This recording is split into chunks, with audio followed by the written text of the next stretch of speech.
Hello, everybody. My name is Amy Watt, and today I'm going to talk about fostering resilience in remote learning. And this is from a higher education perspective. I appreciate that these are very challenging times, and today I hope to bring a new perspective. And before I begin, here are two Margaret Thatcher quotes that I would like you to take a moment to think about. You may have to fight a battle more than once to win it. Persistence and resilience only come from having been given the chance to work through difficult problems.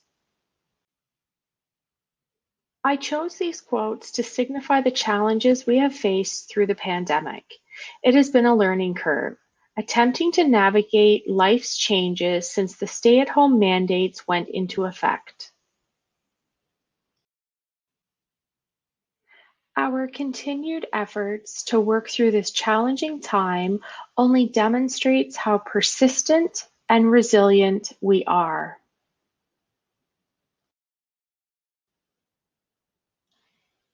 In-person learning is accepted widely as an extremely effective learning environment. However, when COVID-19 reared its ugly head, we were forced to adapt our learning and teaching behaviors, and we have had to change our way of thinking about remote learning. Remote learning fosters resilience, removes exclusionary biases, and is an excellent way to learn and master skills. Students who have succeeded during the pandemic have overcome challenges by taking risks, acknowledging those challenges, and striving for excellence.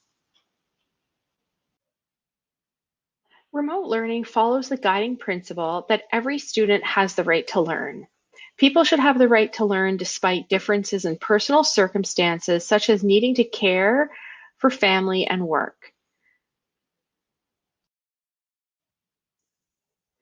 Learning should not be exclusive to those who can only attend in-person classes. Remote learning focuses on equity and access to education. Remote learning is inclusive education that gives people a chance to go to school, learn, and develop the skills they need to thrive, even while balancing work and home responsibilities. Traditional in-person education excludes people who have work and home responsibilities. UNICEF states that disability is the single most serious barrier to education across the globe. A shift in thinking about remote learning and those who experience a disability can bring to light the immense benefits of remote learning.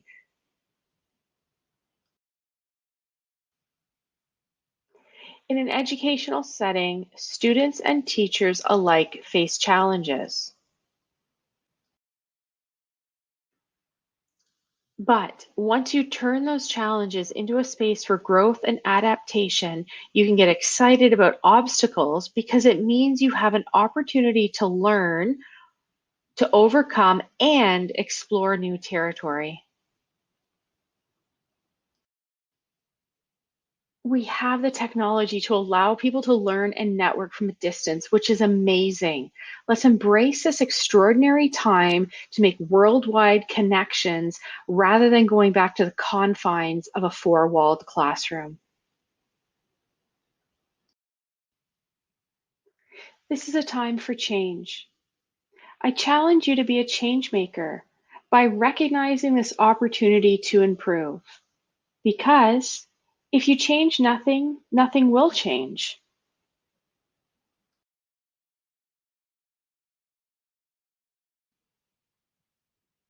Quoting Charles Darwin, "It is not the strongest of the species that survive, nor the most intelligent, but the one most responsive to change."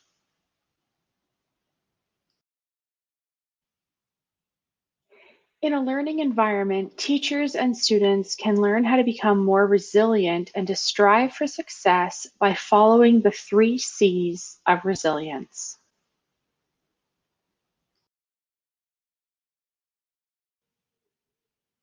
Resilient people can reshape difficult situations and obstacles as challenges rather than being hindered.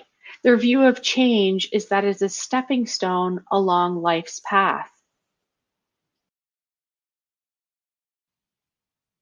With an open minded approach and a willingness to see the lessons in failing, resilient people view setbacks as an opportunity for personal growth. Finding inspiration from Elon Musk. Failure is an option here. If things are not failing, you are not innovating enough.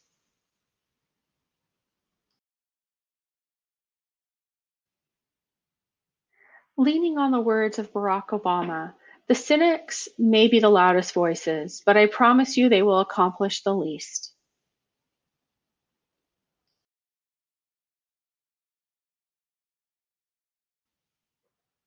Resilient people have a powerful sense of duty. This sense of obligation is not restricted to work. Resilient people have healthy and meaningful relationships with other people and things they feel deeply for. Having such a sense of commitment gives resilient people the power to persevere when up against adversity. So let's move this into perspective with remote learning.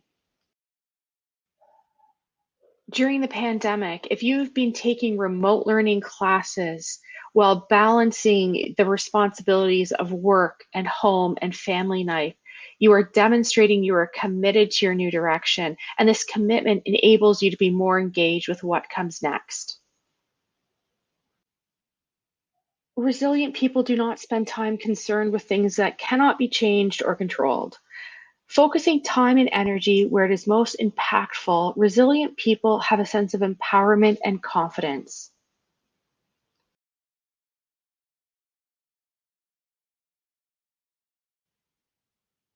In Stephen Covey's words, resilient people spend time expanding their circle of influence instead of becoming trapped in their circle of concern. Translating this into the world of remote education, when forced into a remote environment, how and when you interact with materials provided is up to you. Discovering how best to complete the tasks at hand when no one is looking over your shoulder is a true sign of resilience. Remote learning allows people to work, care for their families, and learn. Next, I will touch on the 5 pillars of resilience as they relate to remote learning, starting with self awareness. Self awareness is the ability to focus on yourself and your actions. You have a deep understanding of your personality, including your strengths, weaknesses, thoughts, beliefs, motivation, and emotions. Self awareness also allows you to have a deep understanding of other people, their perception of you, your attitude, and how you respond to them. Self awareness is one of the greatest strengths you can bring to any job. In a remote learning environment, you will be able to demonstrate your self awareness by elements of control, allowing you to determine what works best for you and setting you up to apply that knowledge in the future. Next is mindfulness, which is a state of active, open attention to the present. When you are mindful, you can witness your thoughts and feelings from a distance. Mindfulness means you observe without judging your thoughts as good or bad. Conscious people live in the moment and play active roles in their own life. Succeeding in remote learning is next to impossible without mindfulness. This experience and understanding can be harnessed and channeled into managing the way one reacts to a situation in their personal life. Next is self care.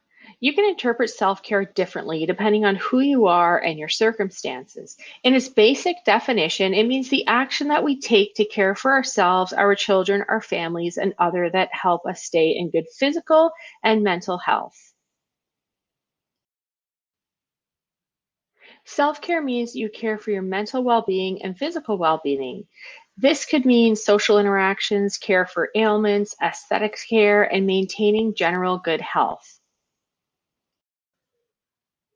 As a result, you approach challenges with a sense of energy, vitality, and confidence. Self care is initiated and perpetuated by our active engagement. The flexibility afforded by remote learning allows participants to build a self care routine. This routine can help keep you and your relationship healthy once in the workforce.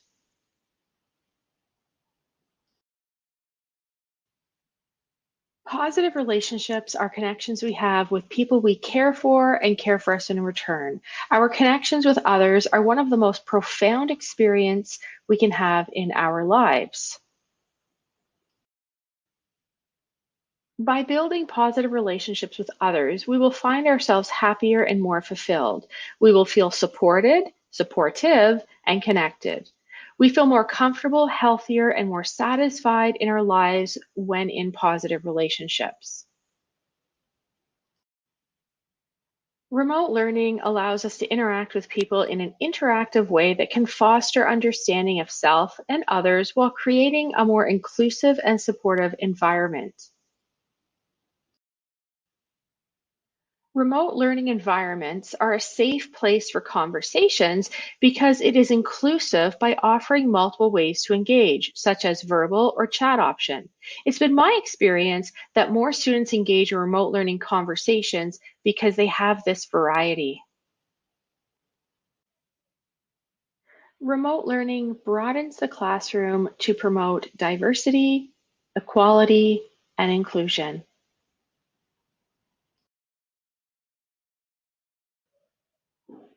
Purpose is a recognition that we belong to and serve something other than ourselves. We shape the attitude we have towards others and our circumstances with purpose. We can find purpose in our faith, family, a political party, environmental cause, or being part of a positive organization. Despite the fact that much of today's remote learning takes place in a solo environment, it allows learners to connect with more people than they would in person. In class, people form groups quickly and tend to stay within those groups.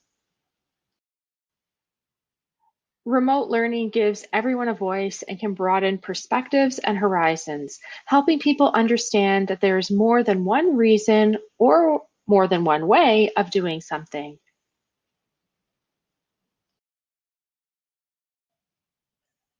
None of us is perfect, and there is no perfect learning environment. However, it is these imperfections and how we have adapted to them and our willingness to change that demonstrates our strength and resiliencies.